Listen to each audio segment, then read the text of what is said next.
Good evening, everyone. Thank you, everyone who have joined us on YouTube for today's webinar, that is quarantine webinars, which will be led by industry experts on how technology innovation can accelerate businesses in this decade. So just a note to all the attendees on YouTube, we will conduct a Q&A session towards the end of today's panel discussion. So if you have any questions, please send us those questions using the chat box on YouTube. Alternatively, you could send us an email with your questions, and on your behalf, I will direct those questions to our speakers. So with that note, a quick introduction about creating values. First of all, about me. Once again, good afternoon. I am Sujata, the Associate Director of Creating Values. Creating Values is an ISO certified management consulting firm, and we provide strategic advisory services to organizations across industries. The domains in which we provide our advisory services include people and culture consulting, which is our HR advisory arm, technology and risk consulting, which is our IT consulting arm, business strategy consulting, brand strategy consulting, and executive search consulting. During 7 years of operations, we have successfully completed more than 225 projects. We have worked across more than 15 industries, and we are proud to have a repeat order rate as high as 90%, which talks about the quality of our service delivery. So if you have any queries regarding the consulting services that we provide, please feel free to get in touch with us. Just a reminder to all of the attendees about our next week's webinar, which will be conducted on 4th of September at 4 p.m. We will be joined by IT and business leaders for the discussion, Business Resilience Powered by IT Cost Optimization. So I look forward to having all of you again join in next week for this exciting webinar. And it will be great to hear about what are the practices that companies themselves have adopted, what is it that they look forward to implementing within their organizations, and how cost optimization has become the need of the hour. So with that note, I will quickly introduce our speakers of today. So today's panel discussion, as you're aware, is on the topic how technology innovation can accelerate businesses in this decade. Demanding times can present a myriad of opportunities, and this pandemic has been no different. The opportunities for technology leaders are immense, and through innovative solutions, technology is not just enabling businesses, but rather redefining the business landscape. Let's hear from industry leaders about their take on how technology innovation can accelerate businesses, and not just in the near future, but rather throughout the decade. So we have with us Mr. Jogendra Singh, Senior Vice President, Finance, Hero Corporate Service, an industry veteran with versatile experience. His areas of expertise include business planning and reviews, financial reviews, budget preparation and treasury operations, business performance updates to board, internal controls, ICS compliance, joint venture setup, and operations, as well as statutory audits. So those were just a few of the things that Mr. Jogendra Singh handles. So we have also been joined by Mr. Dev Tripathi, the business partner with Philips. With over 15 years of professional experience in manufacturing and services sectors in industries like steel, FMCG, and healthcare space. His areas of expertise include strategy, financial planning and analysis, business performance management, financial accounting and internal controls, to name a few. He has been rated consistently high on leadership capability, ability to drive effectively results, and developing people, engagement, and motivation. So as you can see, we always, bring to you a good, a curated list of speakers, industry veterans who have, grown through their professional career, have led multiple interventions within their varied organizations. And I urge my professional community that has joined us on YouTube to, learn and make a note of the insights that these veterans will be sharing with us. So it is my privilege to interact with these esteemed dignitaries and to moderate today's session. I would now request our speakers to turn on their camera and to unmute themselves. I will direct my first question, which is common to both the panelists. So we could start with Mr. Jogendra and then move to Mr. Dev for his views on the same. So Mr. Jogendra, technology was earlier looked at as business enabler. Now it's about the business value that technology can deliver. How do you see technology opening up new business avenues? So good, thank you, and good afternoon to everybody. The people who are also on, the YouTube listening to all of us. So these days, a beautiful meme, is going around, and it says it's in the form of a question. It says, "Who's driving your the digital transformation?" And the question, options: A, CEO; option B, Chief Digital Officer; option C with a dark red circle, COVID. Okay, so I think it is very, it's ironic, that we are getting into the situation that in the kind of digital transformation that we are looking at. It had already started, maybe about a decade ago. In last few years, it has taken maybe got bigger legs, and it had started running. And now with COVID, basically it is following, and probably something that was to come in next 5 years is coming in this 1 year itself. So it has really increased the speed of the change multifold. The question that the IT or let's say the digital transformation was an enabler, and now it has become a business, started giving business value. I would rather, see it, and I say that, the digital transformation has converted into a business itself. It has actually started a new breed of businesses. New business models are being, generated out of it. I remember, the 99 bubble, that we had, IT bubble. And we saw the valuations of the companies, IT companies, especially tech companies, going through the roof, and they just bust. Similarly, something like this has started, some kind of discussion both in US as well as, in India. Whether this, now the tech companies are also again, started going through the roof, and the valuations are really going up very, very high. So whether this is another bubble, that's coming our way, or is it something which is a little more sustainable and has some juice in it?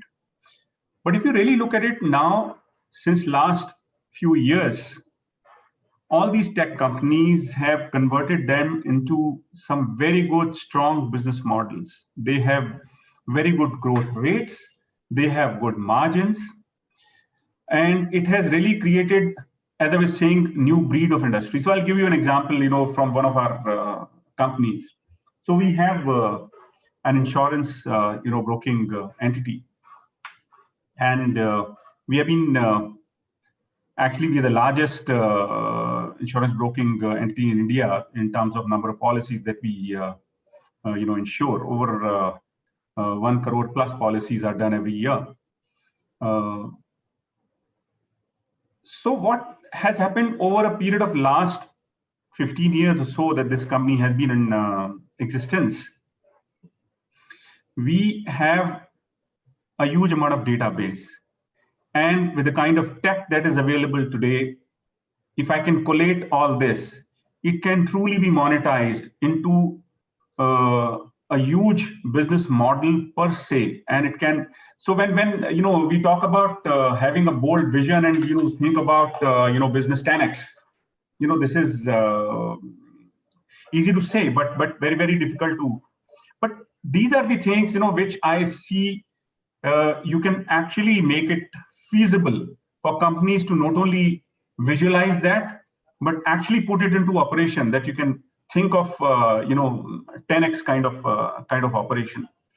So this, in my view, and there are a whole lot of other examples. We have another business which deals with the learning and development, And they are the kind of, attack that's coming in. And with the adaptation, which has been there in the attack, of course, we had started doing it a bit earlier, but, this COVID has really forced us to resort to only that, because there are no classroom trainings, per se, in the kind of, business that we had. So therefore, we had to go perforce on the digital platforms. And while we had something available with us, and this is also forcing us to truly think of our, businesses in a completely new light. So so I'm a chartered accountant.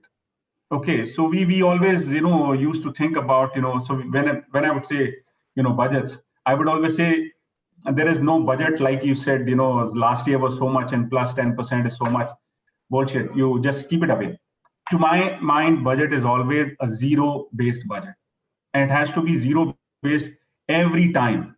Every time it has to be zero-based, and especially this situation has really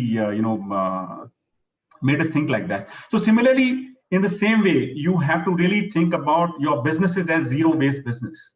What exactly is that you're doing? How do you think you're going to be disrupted? Can you preempt that disruption? So either you can disrupt or be disrupted. So that's how I really look at it. And truly, I have experience in my own in our own businesses that we have been able to really reinvent ourselves in a way and start certain businesses which I'm sure which can take us multiples of so the kind of top line that I'm looking at and the bottom line would be a couple of multiples to start within the next 1 or 2 years itself. And so that's how I really see that from Business Enabler we are really creating not only business value out of it, we are creating businesses out of it. So that's my take on this. Thank you. Thank you, Mr. Singh, for sharing your views. And yes, it shows that experience speaks. So, Mr. Tripathi, I'm not very sure if Mr. Singh has made your job easy or difficult, but from technology being an enabler to now actually driving business values and opening up new business avenues, your views on it, please. Yeah, I think the best part is that what Mr. Joginder told, that okay, either you disrupt or be ready for to be disrupted.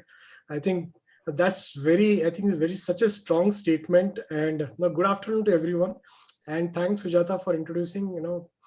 Good to have this discussion. This is one of the most, I think, very close to all of our heart, that okay, how's the technology is driving and shifting.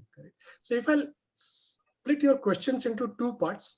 Okay, there is one thing is that okay, which you have asked, that technology as an enabler and technology, whether it has shifted to deliver values. Okay, that is one part. And second is that okay, how it has created a lot of new business models.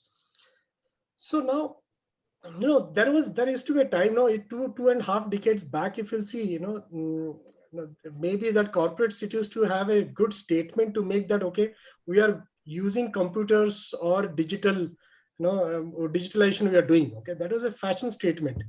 But today, as the customers are becoming more rational and are seeking for more value-seeking customers are coming up, and the margins are squeezing for the customer, for the corporates or the entrepreneurs, I think there is very less scope left that we make a fashionable statement that okay, we use technology, okay, or digital as a technology for our business, until and unless we say that okay, digitalization also or the technology also adds value to my business. Because now the customer is pushing for it, okay, the consumers are pushing for it. They don't want to pay for something which is not adding any value to them.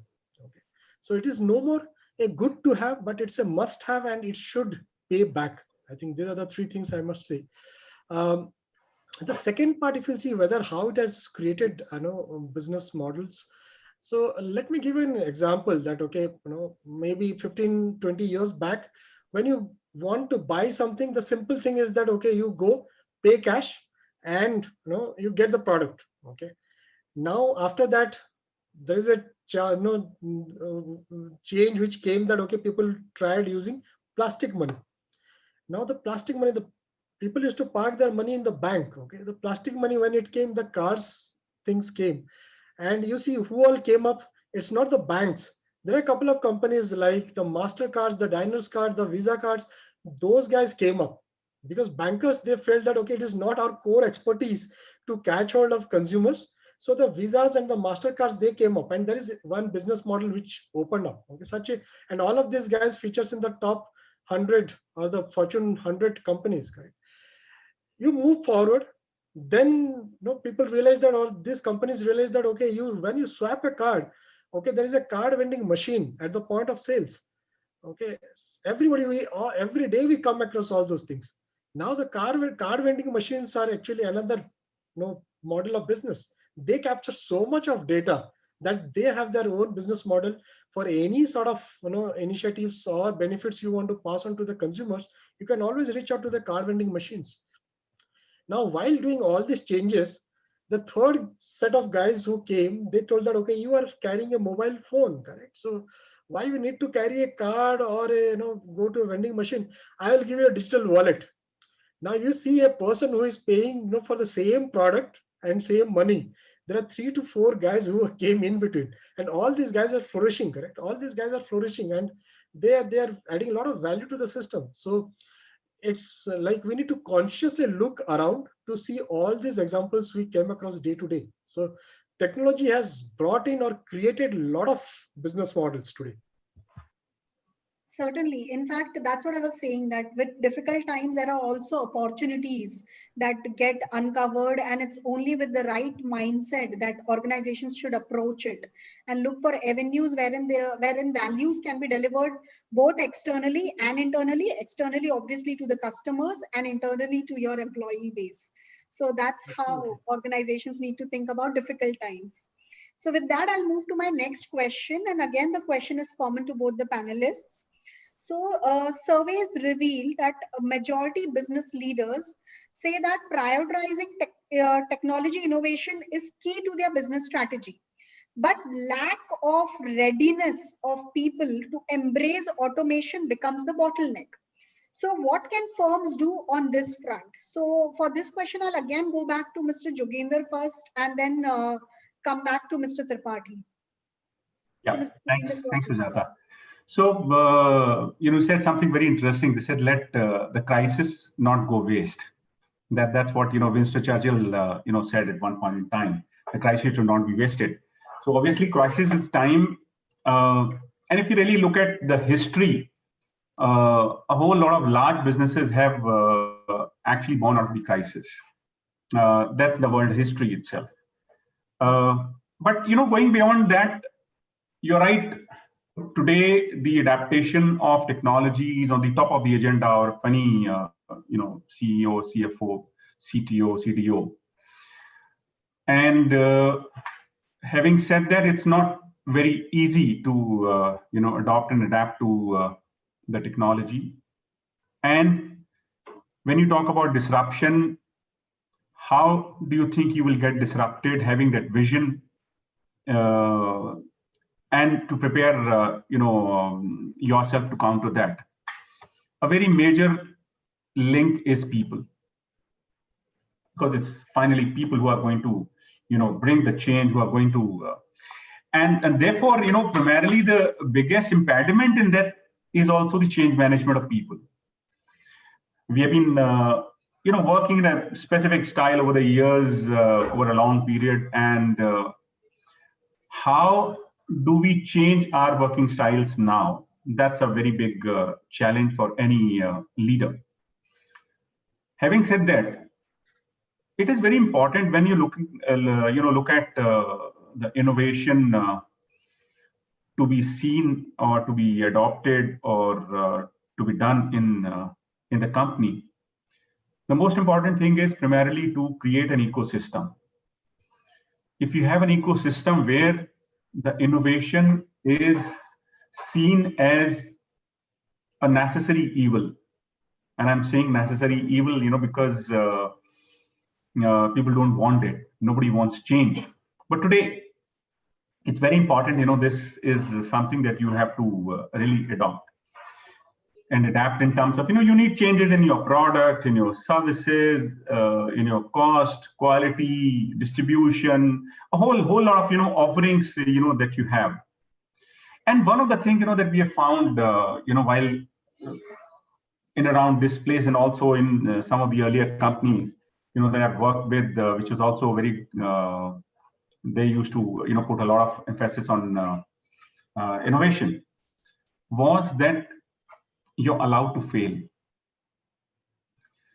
This is a very, very important part, so one thing is that you empower people, you educate people, you give them the right skill sets and tools, etc. This is something that can be done. But having done that, you allow them to experiment, you allow them to fail. Of course, when you fail, you learn from that. Don't make the same mistake again. That's something which is very important ingredient of innovation. Whenever we talk about innovation, that would always be there. So in my view, basically what we are talking about is, having the right ecosystem and allowing people to experiment and fail and relearn and, redo things like that. So what happens is, this is something like, many of us would have done implementation of, let's say, SAP, or any kind of, ERP, and we say as is and to be, right? Yeah. What is my system as is and what is to be? So now to be has to be given the same priority as to do that you do. This is something, which has to be done, which has to be, all kinds of tools have to be given to achieve that.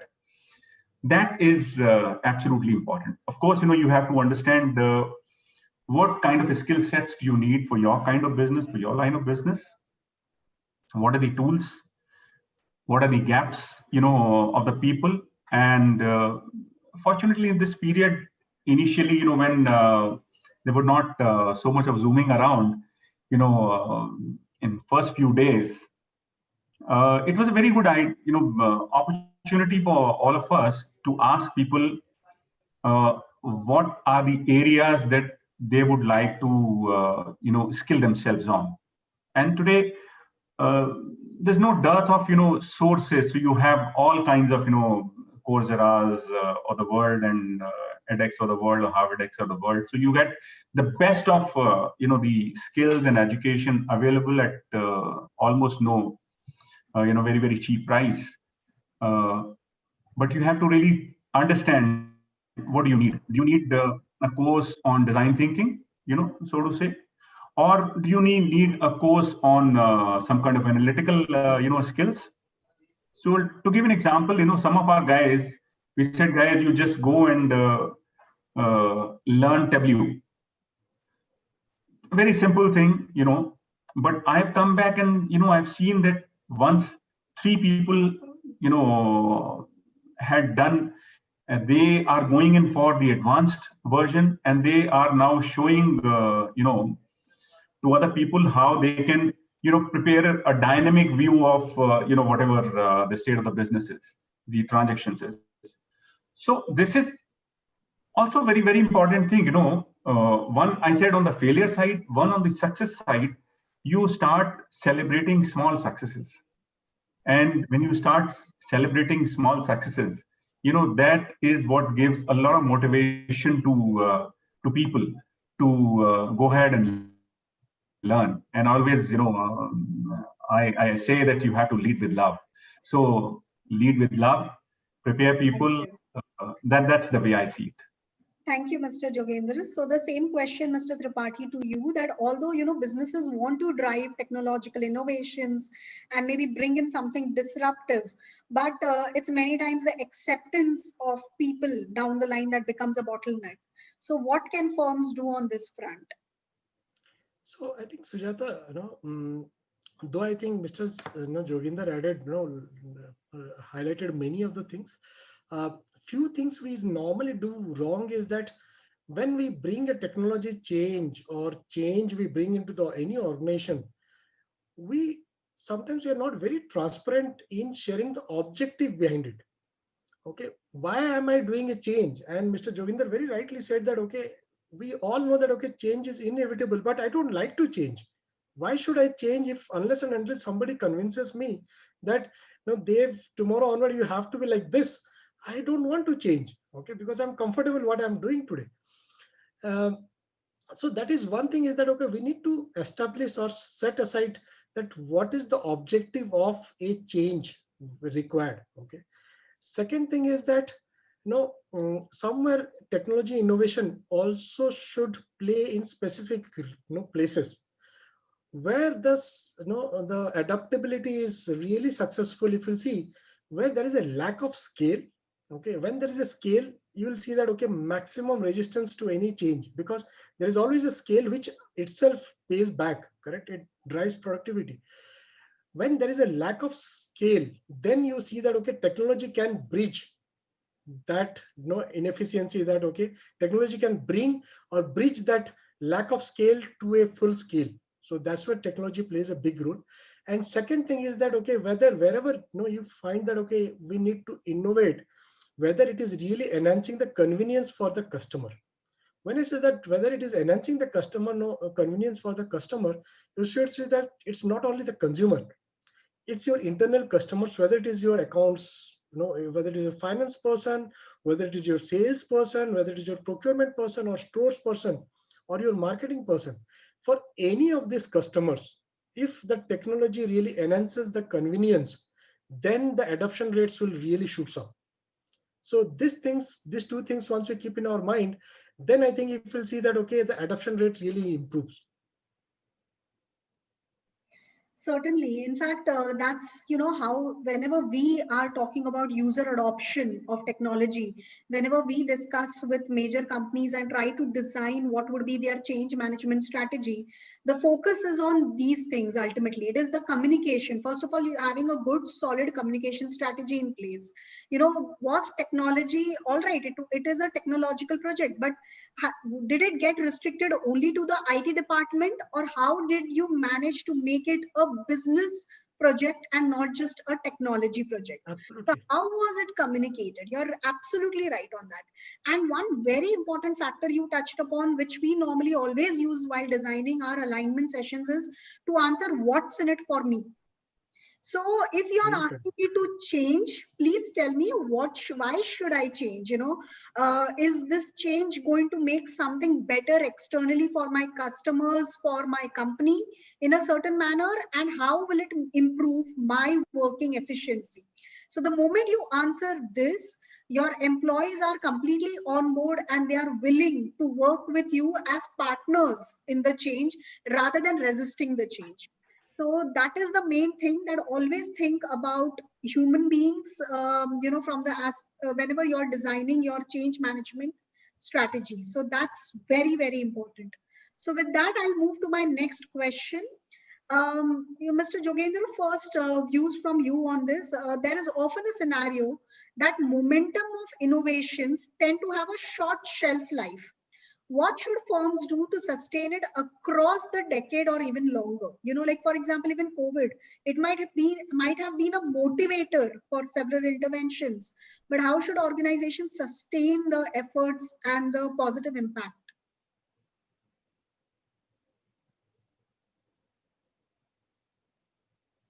We cannot hear you, Mr. Jogendra. Can you hear me now? Yes. Yes. Okay. So I think, this is very clear, issue and danger, that we have, and the solution is also as simple as the issue is. And in any case, every solution, becomes solution only when it's simple. Problems are always complex, solutions are always simple. And the solution is primarily that there has to be a collaborative approach. We have been working in silos. And when you work in silos, then, and we do not want to share our knowledge and where one change, has an impact on the other portion. So if you understand this relationship and you work together, that's the way, primarily you make sure that the change is more sustainable than than it is having a short shelf life. In our corporate life, I think this is a very constant struggle, that we made a change, and whether after a couple of months I go back and see that people have gone back on their own old routines, or is it sustained? So therefore, one, if you collaborate; two, if you tell people what does it mean to them, at the end of it, everything what is being done is about them. When you want to get work from anybody, or always we say leadership is about you, not about me. People are interested in themselves, and not in how up you go or how good you look, etc. They are more interested in how good I look, right? So therefore, you have to really make sure that the program is attuned towards them. The program tells them what is the benefit to them. Programs tells them if they make one change, what is the impact on the other. So there is a collaborative change, and there's a collaborative approach. The world is moving towards collaboration. Even I look at. So I was working with Daimler at and I saw that Daimler and BMW, Mercedes-Benz and BMW are arch rivals in that sense, big competitors. And there are areas where they are working together. So there is a collaborative approach. And this is where the synergy will also come, even the businesses going beyond. I'm going a little beyond, the question, but I'm basically trying to address the sustainability. The sustainability of any change will happen only when there is a collaboration model, not only within, but also outside, the companies. Even, competitors can collaborate. So that, in my view, is one. And then there is another question of people talk about, diversity versus sustainability. And if you have your hand in a few different pies in that sense, you have diversity of offers that you have, then in these kind of crisis, movements, your diversity will help you. So one portion goes, down, the other one keeps you alive. So that's another one. At the end of it, we are always, one of my very favorite movies, Back to the Future, right? A very, very old movie. And I heard somebody a few days ago, and it said the only way to win is to get to the future much faster. Okay, so that's how you make the change, and people are going along with you. And that is the only way you can sustain the change for over a longer period of time. The same is in terms of technologies. So you look for technologies which are going to, keep you sustain your business sustainable for a longer period of time. That's how I think about it. Dave, you may add a different flavor to it also. No, I think very rightly said, Mr. Joginder. So, so I think COVID has really played the role of a catalyst. So what would have all these changes would have happened? For sure it would have happened. These changes, what you're saying, but would have taken 3, 4 years, 5 years for this change to happen, which has happened in few days or few months. Okay, so changing or shifting from a Microsoft Skype to a Team or a Zoom platform would have taken a few years. Okay, so that has happened overnight. Correct. Yes. So couple of times that yes, it suddenly some changes which brings external changes, and it's easier for us to look for alternatives and stick to them. But many times I also would like to highlight that when the innovation happens, okay, the scientists or the innovators sometimes becomes agnostic towards the the value delivery side or the commercial viability side of the innovation. And they becomes ruthless, bringing in change. Today, phase 1, after 2 months there is, or 3 years there is a phase 2. By the time somebody has not realized the value from the first change, the second change or third change has already come.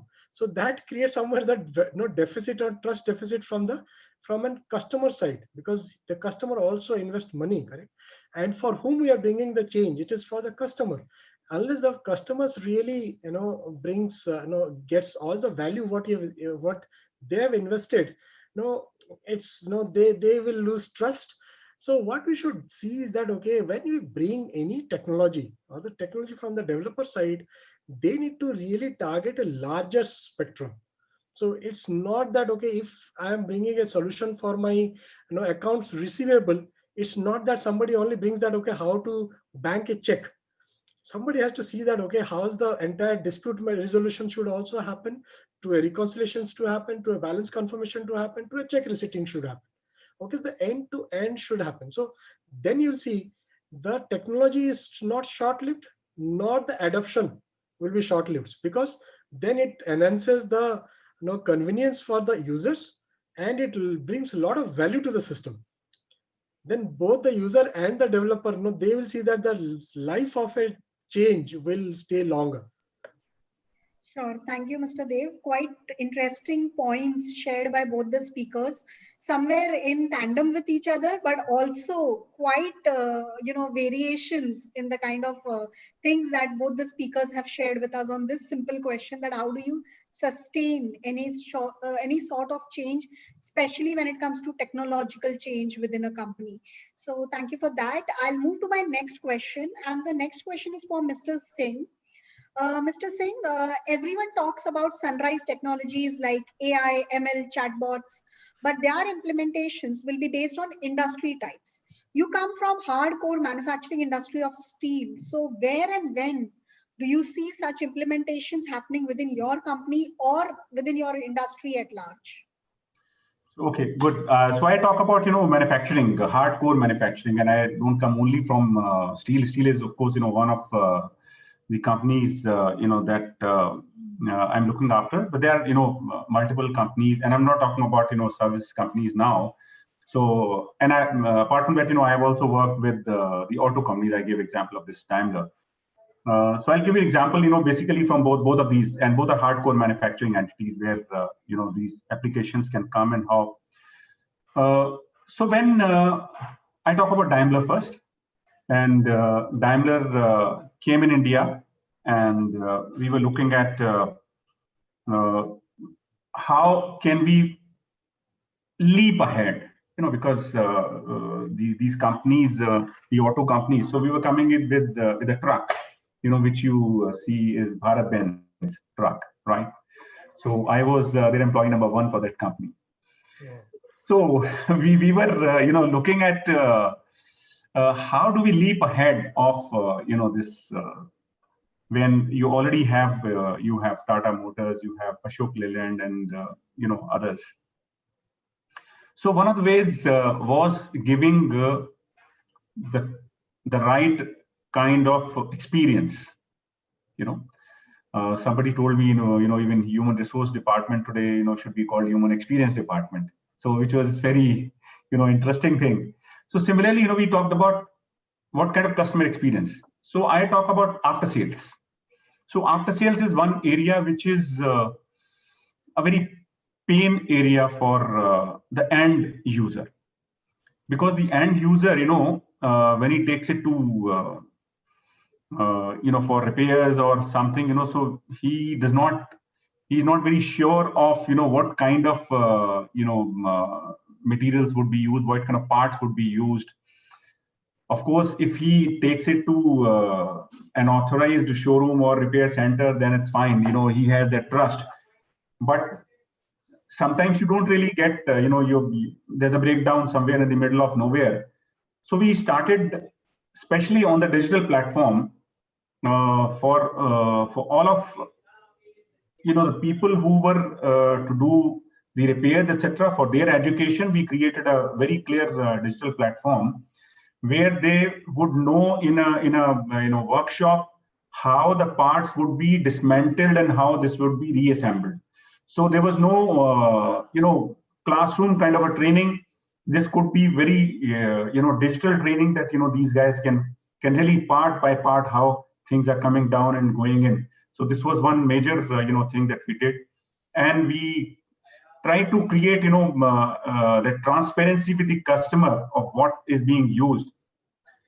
And we also then ran a program for roadside repair centers, and that was a huge program that was run during that period. And we tried to tell them and even gave them some devices to really, so that they also understand this.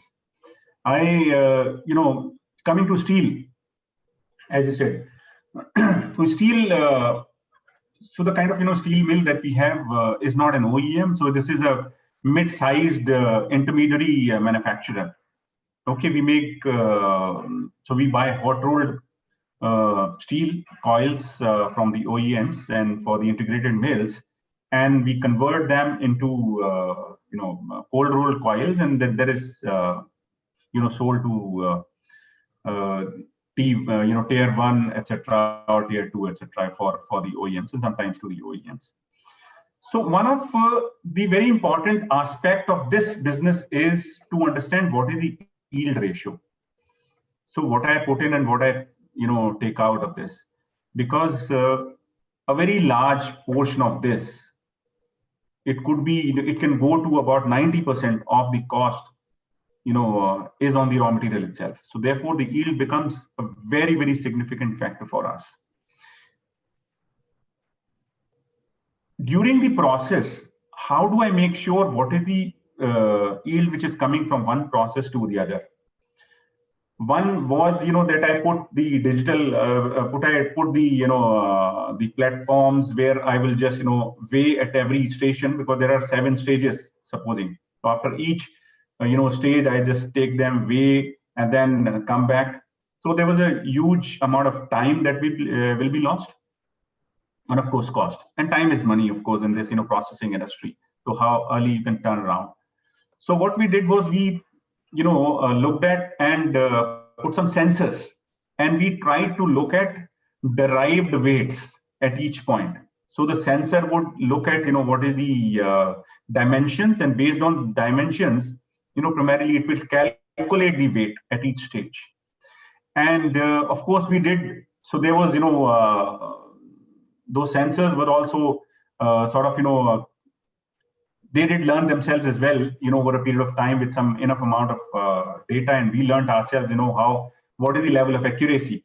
And now after, some period, the kind of accuracy that is required is there. Of course, we will bring in a few more, changes in that. So that is where we looked at, and we took even, technology to even this portion. And I'm not talking about large companies where you have a whole lot of technology. So I went to see one of the Daimler plant in Sindelfingen, Germany, where S-Class is being made. So if you really look at that place, it will be a completely automated, run by ERP, all those kind of things. So that is there, of course. I'm saying even in these mid-sized companies, the SMEs or MSMEs of India, there is now technology which is available, which is affordable. All you need to do is understand what you need and apply, innovate how you can get this technology. So absolutely, you can go to any level of this technology. I come to finance, etc. This is very well known. You do RPAs and things like that. All those are, but hardcore operations, you could use this technology. So that's is very interesting part. Certainly. Thank you, Mr. Singh, for sharing your views, and especially from a manufacturing perspective, because that is one industry that gets questioned quite repetitively when it comes to adoption of Sunrise Technologies. So with that, I'll move to my next question, and I'll ask this question to Mr. Dev. Mr. Dev, what, as per you, should be some of the key competencies needed to accelerate innovation in businesses? I think very interesting question, Sujata, because this is more behavioral than anything. Okay, so now what happens actually that unless and until somebody really finds out or clearly finds out or identifies their need, it will be very difficult to adapt for any change. So now, how do you identify your need? Is that when the skill sets or the competences which really helps you to identify your need is that how strategic you are. Okay, first thing is that we should be very strategic. Second thing is that, okay, we should be knowing that, okay, what drives our business. So the knowledge about the business, what drives our P&L, what drives my working capital, what drives my consumer. So these are the very essential factors which you should keep in your mind. Then only you'll need that, okay, then you will identify your need. Unless we know, and this is, this is one area where people should do a lot of investment to find out their need. It should not be that, okay, it should not be a fashion statement that I do automation or I bring technology to my factory or to my finance team or to my HR team. Okay. Now, when Mr. Joginder said that, okay, in Daimler, how, a machine or automation drives a S-class assembly, that really, brings spark on everybody's eyes, saying that, wow, correct. So unless you identify your need, then you cannot bring any technology change, and you'll always be cursing, saying that, okay, I think I have not got the right technology that would have changed my performance. So no, people should have strategy in mind. They should have deep knowledge about the business so that they can identify the need. That's what I feel that, okay, that's the need of our, and whether you are in finance, in manufacturing, in marketing, everywhere you have this common competency should exist. Now a accounting standard, knowing a IFRS accounting standard, these things people take it as like it is no more competency, it is skill set now. Okay. So these things are given. Okay, if somebody wants to do really well, they need to really know about the market, the industry, what are the drivers that helps deliver to my customers or my business. Yeah, I think this is very good. What they've said is very interesting. It's inspiring, and so we have started some kind of finance excellence program in some of our companies, and the idea is very simple. That currently we have a lot of people on the bottom of the pyramid, doing a lot of transactional, accounting. So how do we reduce that and move people up the value chain? There are, they're giving insights, so the predictive kind of, insights, that's absolutely very important. So at the end of it, primarily, I always say that it's building the corporate muscle, as we say, is not about, improving your trainings, which is absolutely important, but it is not only about that, but primarily it's about embedding the culture of experimentation, and then allowing people to work that way, learning, and then do the iteration. And that's how the theme of innovation, as we say, can be addressed effectively. Certainly. In fact, yes, absolutely rightly mentioned by our speakers. When we talk about the competencies that are required in current times and in times to come, especially given our experience with this pandemic, it is agility, it is business acumen. Like Mr. Dev also pointed out, that you should understand your business, have domain knowledge, have strategic thinking capabilities or abilities to at least develop them. Leadership, and leadership is not about a position or level. Leadership at any level, it is about a behavioral competency that needs to be developed. So these are some of the very critical, like, analytical thinking, some of the competencies that organizations and employees and professionals at large have to understand, that they have to keep on developing themselves on these competencies. And like Mr. Singh rightly mentioned, it's about creating an ecosystem, a culture of innovation. So that is a constant investment that organizations and business leaders have to constantly make within their organization. Allow mistakes, encourage mistakes, but yes, repetition of mistakes is not digestible. So that's how you can build a culture of innovation. So just to add on, Sujata, just to add on, as Mr. Singh and you also mentioned, having a strategy is not a big thing, but unless you bring in a culture, culture eats strategy in its breakfast. Okay, so you can have a great strategy, but it will never come. It will never be implemented. Okay, because unless and until you bring in the right culture. So I'll give you a very specific example of, I talk about finance professionals, and what I have really seen, in the finance professionals, that it is they have a very piped view of the business, at times. They don't have an overall view of the business. So sometimes, I just tell them that you just go and work with, another department, be there for 1 month and see how they are working. You go to operations and be as part of the operations team, and similarly, you go to, different department to really understand. It is very important for you to have an helicopter view also, you need both views. Sometimes you need a very clear piped view, but if you know what is the helicopter view and where this pipe is fitting, you would do much better. Certainly.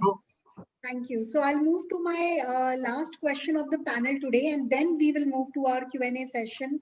For that question, I would request both the speakers to share your views briefly, because we kind of have a time constraint on our hands.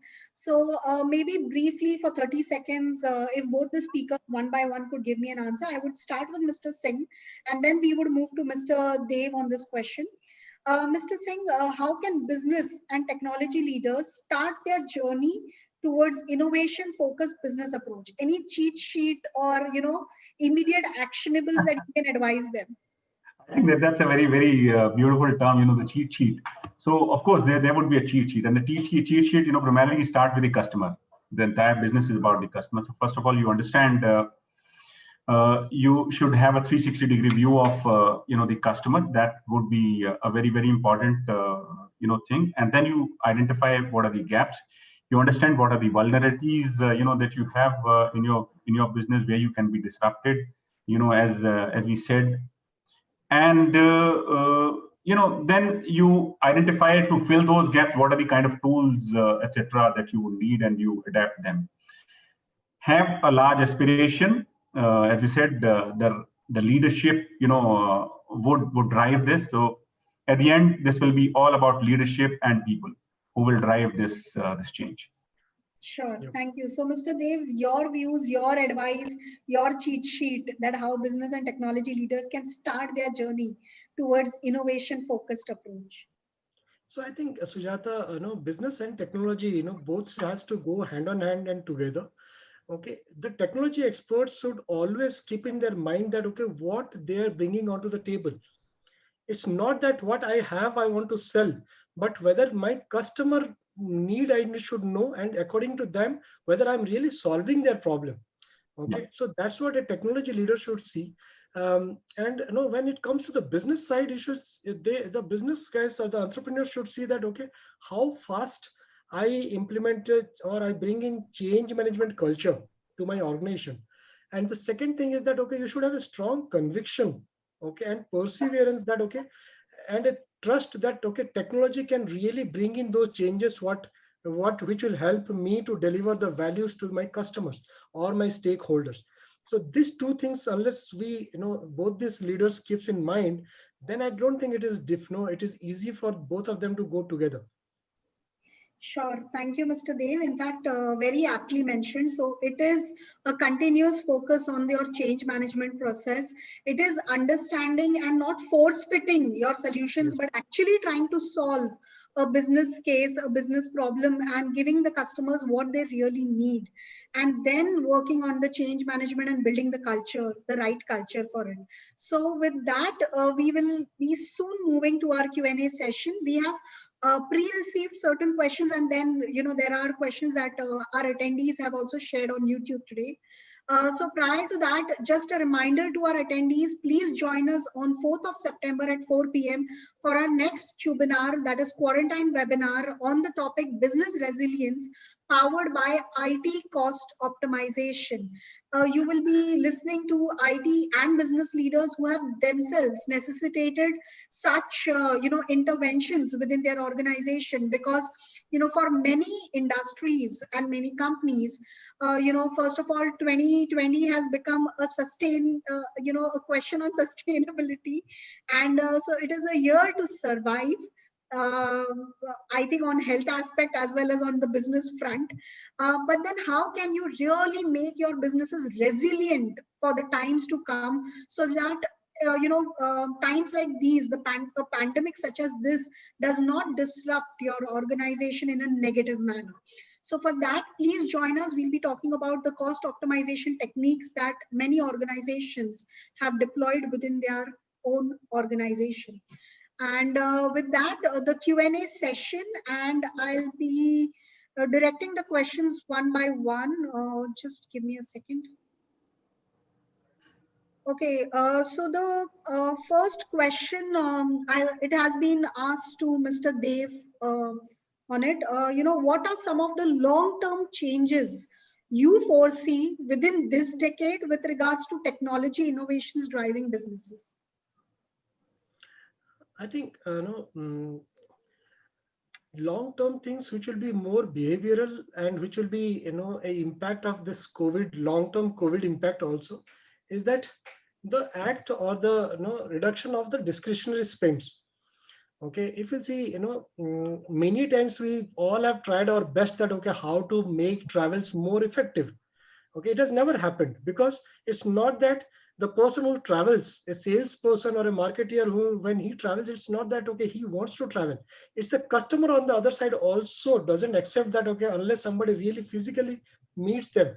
Okay, so now I think because of this change, I think it is like a balcony moment for everyone, saying that whether really I need to meet somebody face to face, or it is okay to meet over a screen, or a virtual meeting is good enough. I think this behavioral change will drive to long-term changes. So changes will not be any different way. There are a lot of changes which are yet to be adopted. The adoption will be faster and will stay longer because of this COVID impact.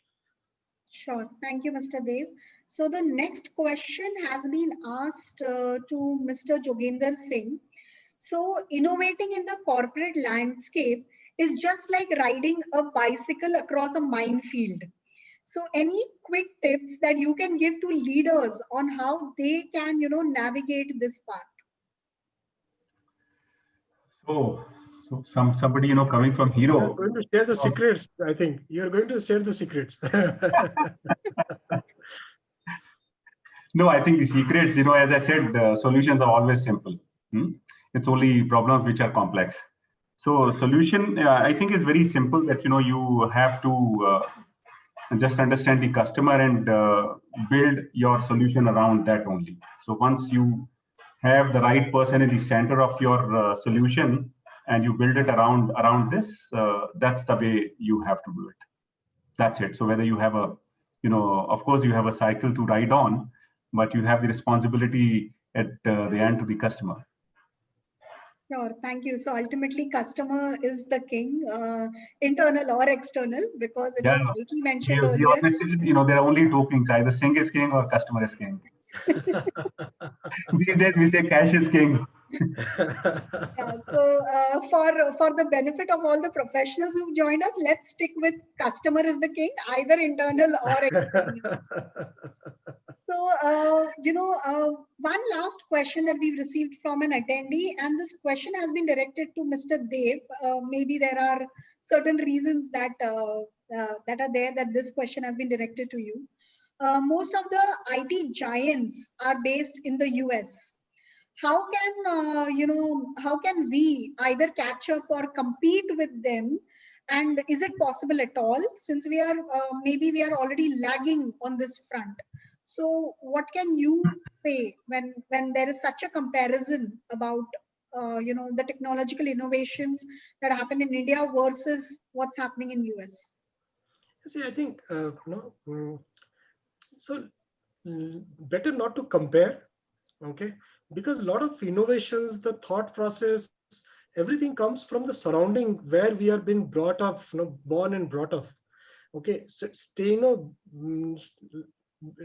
taking birth in a village in India and thinking like Jeff Bezos may not be possible, because you have never come across those challenges or those asks around you.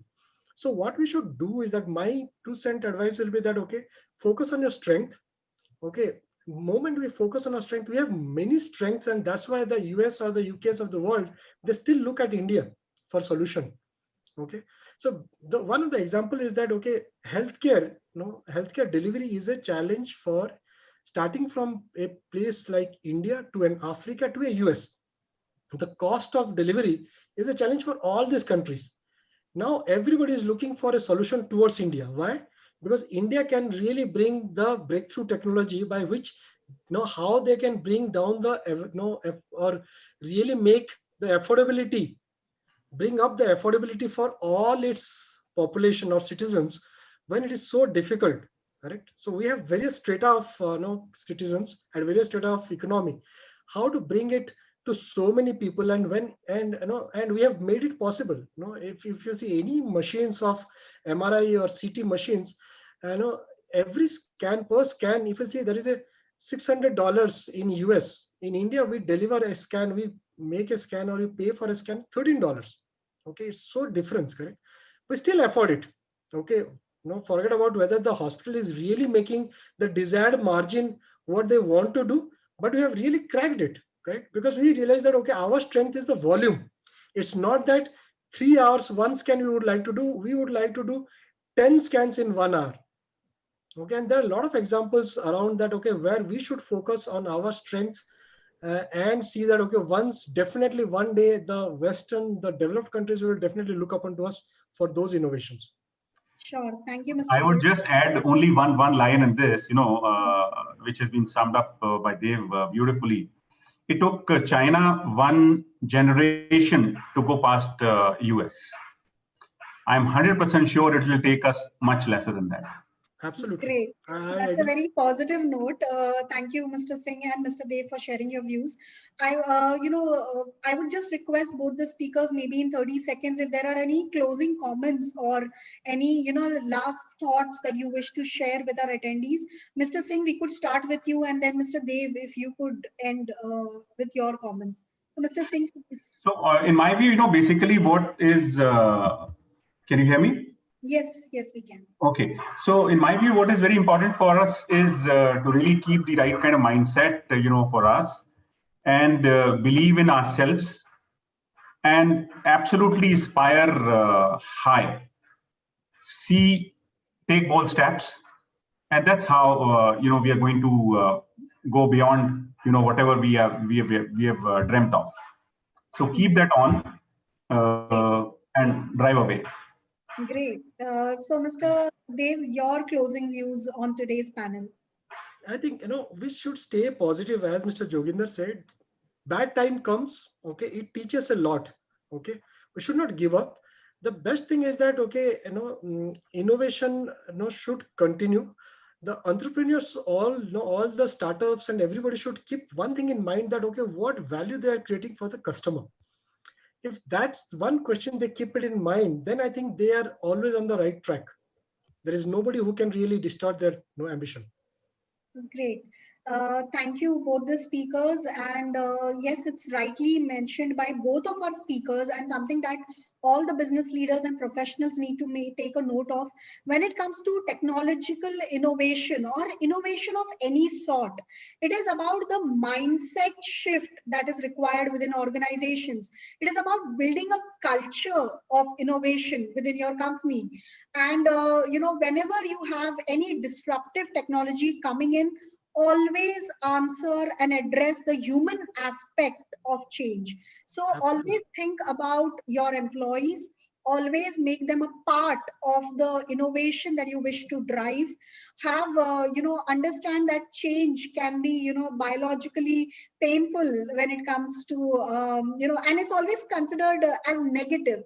So talk about transformation and make your employees a part of your innovation journey. And then there's no way that, organizations cannot reach the stature that they really aspire to reach.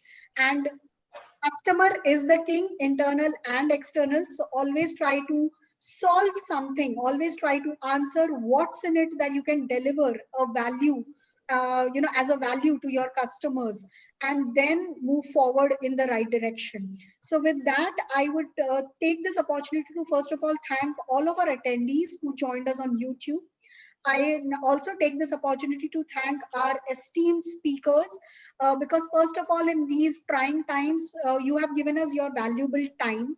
which is a huge resource in itself for the organizations that you are driving and leading.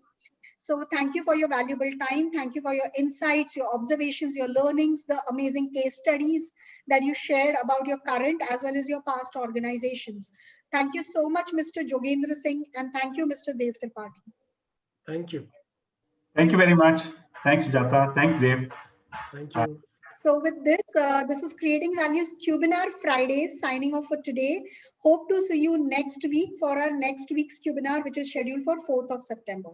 Thank you so much, everyone. Thank you.